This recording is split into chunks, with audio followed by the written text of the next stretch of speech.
കോൺഗ്രസ് ഭരിക്കുന്ന Alathur government employees സഹകരണ സംഘത്തിലെ ക്രമക്കേട് ശരിവെച്ച് വിവരാവകാശ റിപ്പോർട്ട് 2023-24 വർഷത്തിൽ ക്രമക്കേട് കണ്ടെത്തിയതായി ഓഡിറ്റർ റിപ്പോർട്ട്. ഇത് ശരിവെക്കുന്നതാണ് വിവരാവകാശ രേഖകളും.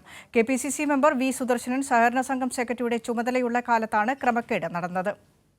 നിർജീവമായവരുടെയും മരണപ്പെട്ടവരുടെയും ഡിവിഡൻഡ്, ഷെയർ, ത്രിഫ്റ്റ് നിക്ഷേപം എന്നിവ വ്യാജ ഒപ്പിട്ടാണ് തട്ടിപ്പ് നടത്തിയത്. KPCC member V Sudarshan Alathur government employees സഹകരണ സംഘം സെക്രട്ടറിയുടെ ചുമതലയുള്ള കാലത്തായിരുന്നു തട്ടിപ്പ്.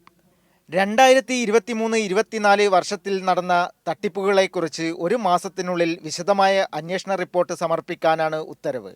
പാലക്കാട് ജില്ലാ ജോയിന്റ് രജിസ്ട്രാറുടെ ഉത്തരവിന്റെ അടിസ്ഥാനത്തിൽ ആലത്തൂർ താലൂക്ക് രജിസ്ട്രാറാണ് തട്ടിപ്പ് അന്വേഷിക്കുന്നത്.